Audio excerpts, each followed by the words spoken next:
Good morning. Today we've got a really exciting video. I'm so happy to be doing this one. We are going to be recreating Starbucks' autumn bakery menu from home. We're going to be doing their pumpkin shaped brownies, their teddy bear cake pops, their pumpkin marble cake, and their ghost cookies. Lots to do, but I think the outcome is going to be amazing. And as usual, I'm going to be giving you all of the recipes so you can make these at home yourself. So enough of the jibber jabber. We've got so much to do. There is not time to stop and talk. First things first, we're going to make the brownies because we need to let them cool before we move on to decorating them. Let's get started. First things first, we're going to preheat the oven to 160 fan, or if you have a conventional oven, that will be 180. Because there is so much to do, we're going to have to race through the ingredients quite quickly. For the brownies, I've got caster sugar and brown sugar in this bowl. We're going to add it into a larger mixing bowl with 2 medium eggs. Love it when shell goes in there. And then in a smaller microwavable bowl, I'm just measuring out unsalted butter. And into the same bowl, we're going to be adding 150 grams of chocolate. I am doing 60% chocolate today, so it's kind of dark. It's going to make them nice and fudgy. And then at the same time, we're going to whisk this with our electric mixer until light and fluffy, and we're going to microwave these together until we have a nice chocolatey mixture. So I'll report back when both of those are done. So we're going to be left with this really nice chocolatey mixture. It should be nice and smooth. Into our whipped sugar and egg mixture, we are just going to pour the chocolate mixture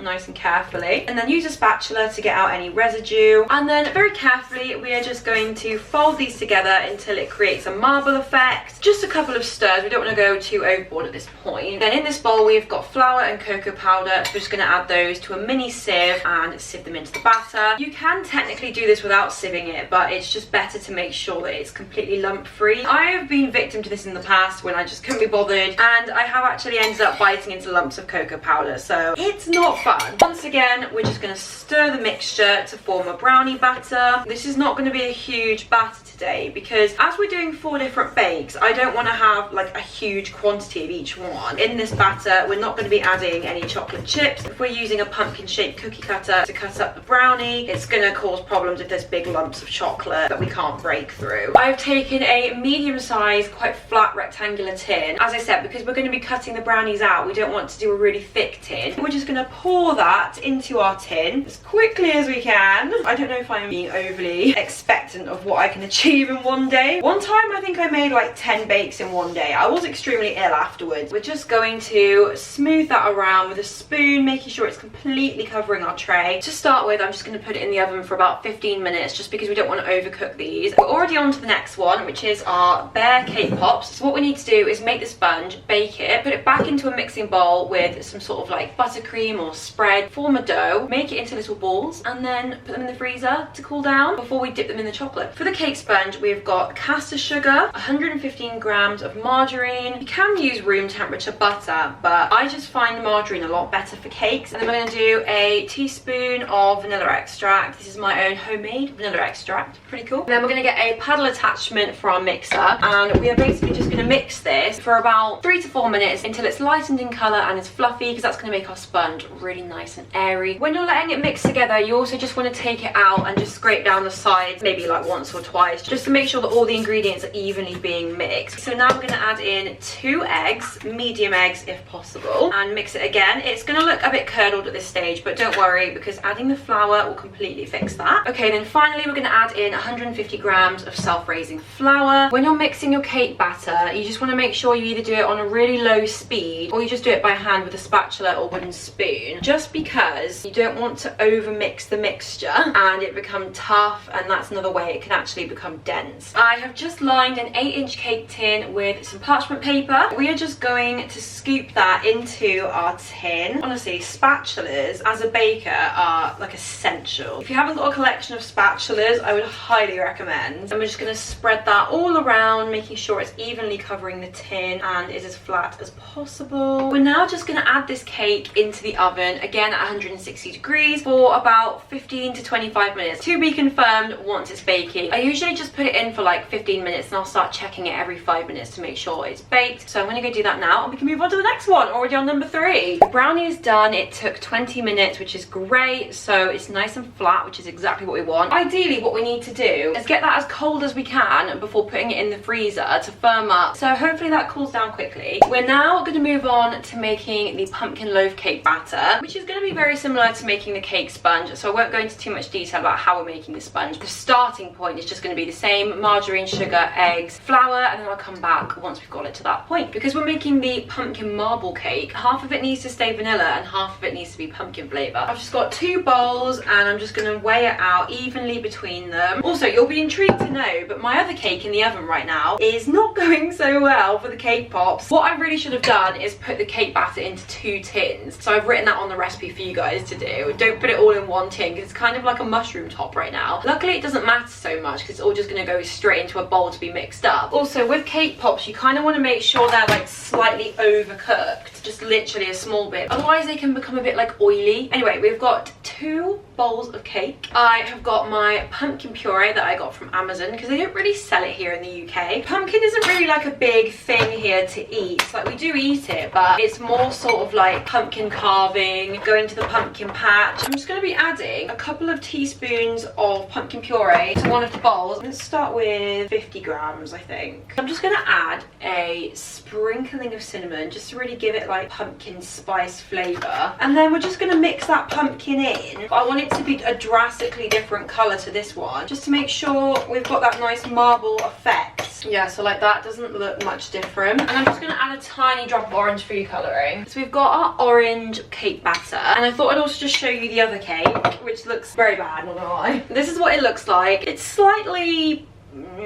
I'm just letting it cool down for a couple of minutes before adding it into a bowl, which I will show you, but I don't want to put it in while it's still boiling hot. Best thing to do when you're making a loaf cake is to grease the tin with some margarine, just to make sure it's super easy to get out later on. There's nothing worse than the cake literally being stuck in a pan. And then we're just going to line it with some baking paper. For loaf cakes, you always want to make sure you've got quite a lot of baking paper, just because then you can literally just pull it out of the tin when it's cooled down. I'm going to zoom in to show you this assembling. It's going to be fun. Really simply, we're just going to start getting spoonfuls of each batter and putting them on top of each other in the bowl, over and over each other, one at a time. To help it along its way, you just want to tap it on the counter a couple of times like this.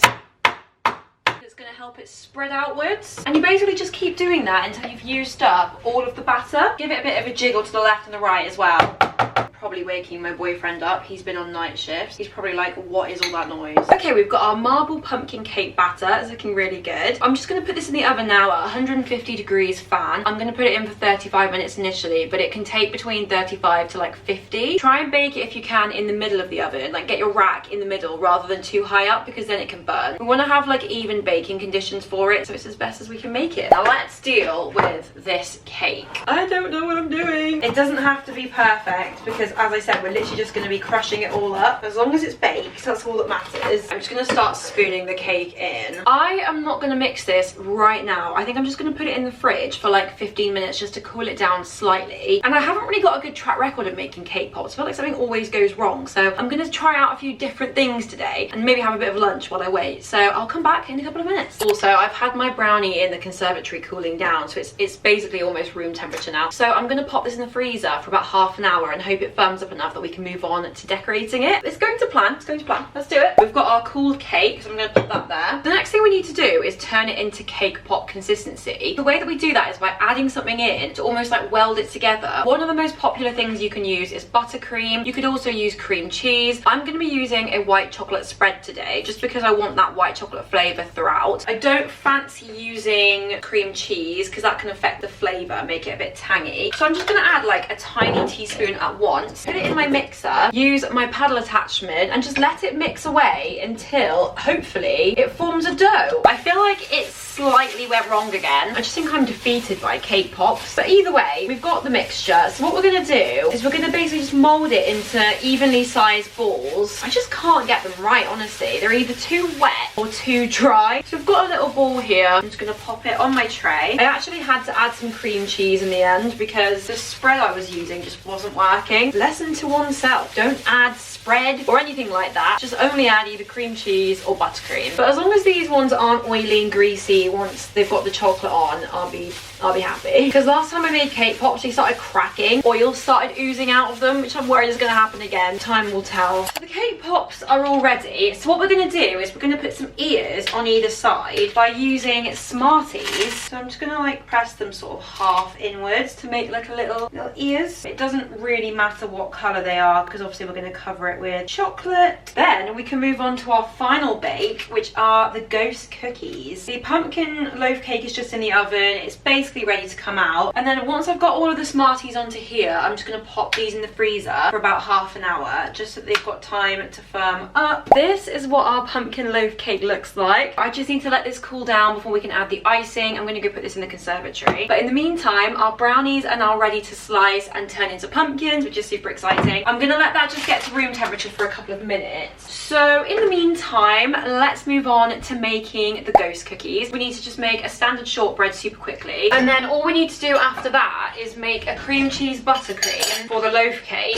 I've saved the easiest one till last. So we're going to start with 50 grams of caster sugar. Why have I ended up doing like 100? Am I feeling the pressure? A little bit, I'm not going to lie, a little bit. And then 100 grams of margarine or room temperature butter. While I'm weighing this out, this will probably be a good time to say, if you're not already subscribed, please be sure to hit the subscribe button and don't forget to like the video. It all means the absolute world to me. It's quite difficult to grow a YouTube channel. I feel like every little helps. We're going to beat those together with a little bit of vanilla. Then we're going to add 150 grams of plain flour. Mix again and our dough should be formed. The shortbread is ready. It's looking like that. We're going to carve these out and put them on a tray. I'm just going to sprinkle a little bit of flour onto some baking paper, and then we're just going to mold our shortbread into a nice ball. Just roll it out into about half a centimetre thickness. Sorry if I have a literal hunchback. Trying to work on my posture. That's perfect. Okay, literally just stamp out as many as you can, and then what we're going to do is we're just going to put them all onto a baking tray and let them just chill in the fridge for about 15 minutes while we get the oven to temperature. And this is just so that the shortbread holds its shape when it bakes. Place on there as many as you can. They don't have to have too much distance between them because, like I said, they shouldn't spread really. Another reason you should consider liking this video is so that I can eventually hopefully fund my dream kitchen, because I have a lot of baking equipment with a lack of space, so that is my dream, to have a nice big kitchen. How cute are those? Okay, so we're just going to put these in the fridge for 15 minutes and then bake them, and in the meantime let's see if the brownie's ready to be sliced up. So let's just try slicing. Just going to go all the way down. Please tell me that's worked. Yes, it has! Right, so we're literally just getting our cookie cutter for these and we're just pushing it all the way through the brownie. Make sure you really get to the bottom and then really carefully just ease the cookie cutter back out because we don't want to break them. Can you see that? They're really fudgy as well, so it's turned out perfectly. We have got 6 pumpkins, which I think is fine. If you would like to do more, all you have to do is just double the recipe and then just get a bigger tray, like a larger rectangular tray. So this is what they look like. We're now going to decorate them. Perfect. One of them is broken, not so perfect. I have just coloured a bit of white chocolate, a really faint orange. I'll attach a picture of the Starbucks ones on the screen, but they have a bit of a marble effect. So we've got a lighter orange initially, then we're going to do like a darker marble orange on top. So I'm just going to pour chocolate on it like that, smooth it around. Always start with less because you can always add more, but you can't take it back. And then super quickly, any that we've got left, I'm just adding way more orange food colouring to it. I'm going to take a skewer and we are just going to add little dollops onto each one. I just need to double check that hasn't already solidified. We're just going to carefully swirl that in. Mine sort of look nothing like the Starbucks ones, but it's fine. I don't hate them actually, they look quite cute. I'm just going to let them set and not break them. We're going to move on to the cake pops. So I've just put one of them on a stick and we're going to dunk it into some white chocolate. Pull it out, let it drip anything off. I'm just really hoping the stick doesn't slide off. And then we've also got some brown Smarties and I'm just going to pop one of them on there as the nose. Okay, I'm going to finish these off and then come back when they're done. Because it's getting kind of dark now, I will do the final reveal of everything tomorrow. But so far, these are what the cake pops are looking like. I still need to just do the eyes, but I'm waiting until they're fully set to do that. Guys, I'm getting tired. I feel like I'm going to have to stop for the day soon. So to make our cream cheese frosting, we're going to put 75 grams of our butter into a large mixing bowl and beat it for a few minutes just to soften it entirely. Then we're going to add our icing sugar, which is also 75 grams. And then we're going to mix that again until smooth. I'm also going to add some vanilla extract for flavour. Finally, we're just going to add in our cream cheese and mix again until it's completely lump-free and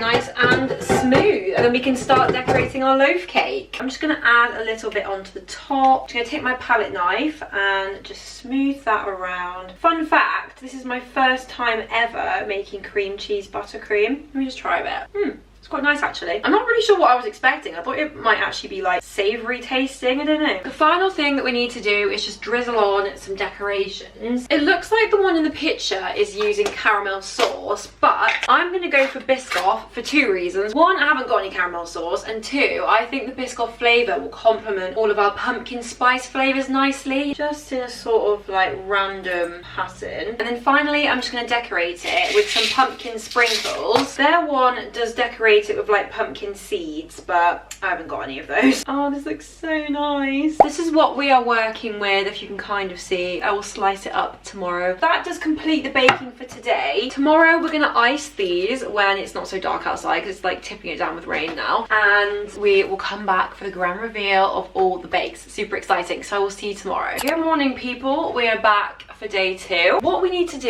is make a royal icing, which consists of egg whites and icing sugar. The reason that we're doing a royal icing rather than using water is because it tends to set a bit firmer. What I'm doing first is just getting a tiny dab of white wine vinegar and then just putting it all around my mixing bowl, just to make sure that it's completely clean, sterile, hasn't got any germs or residue. And then I am going to split my eggs. So we're going to put both the egg whites into the large mixing bowl and just divide the yolk into a smaller bowl and set that aside. Do you know what this always reminds me of when I'm doing this with eggs? It always reminds me of Cooking Mama, the Nintendo game. I used to absolutely love that game, I'm not even joking. You've got to be so careful not to break the yolk. The next step is to mix the egg whites together with a whisk attachment until they're frothy. Then we're going to gradually add in our icing sugar. I've got my icing sugar, we're going to add it in gradually, a teaspoon at a time. Okay, we've got our lovely and glossy royal icing. What we just need to do now is separate it out into different bowls so that we've got different consistencies, because we're going to need to make a flood consistency when we add the majority of the icing, and then a stiffer consistency for the border. I'm just going to add a small bit of water just to make it pipeable consistency.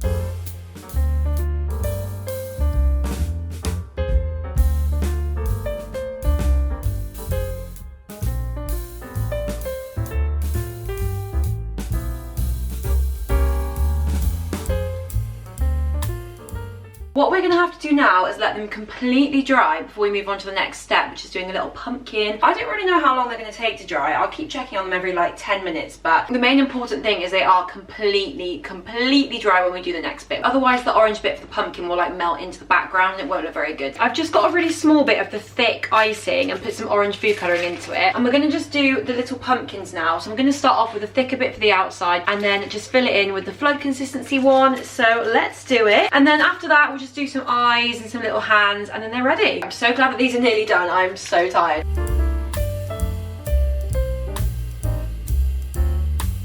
Okay, this is what the cookies are going to be looking like. I've done about 2 of them so far. It's going to take me a bit of time, but I'm actually obsessed with that. It's so cute, and I think it looks quite like the Starbucks one. So I'm just going to finish these and I'll come back soon. Okay, here they are. That is so cute, and I think it actually looks like the Starbucks ones. Let's do the grand reveal. So obviously first up we've got our Starbucks ghost cookies, then we've got our teddy bear cake pops. I'm kind of like in 2 minds about whether these actually look like bears. I'm not sure if it looks like a pig. I don't know, I mean it's so cute regardless, but I'm not really sure what it replicates. Then we've got our pumpkin shaped brownies. I'm kind of happy with how these turned out. Like I feel like the decoration could have been better, but they're still cute. They still look like pumpkins. I'll show you another one. So they are definitely pumpkin shaped. They're not my favourite. Probably the ghost cookies are my favourites, I think. And then last but not least, we've got our pumpkin marble cake. Let's slice it up and see what it looks like inside. Oh my gosh!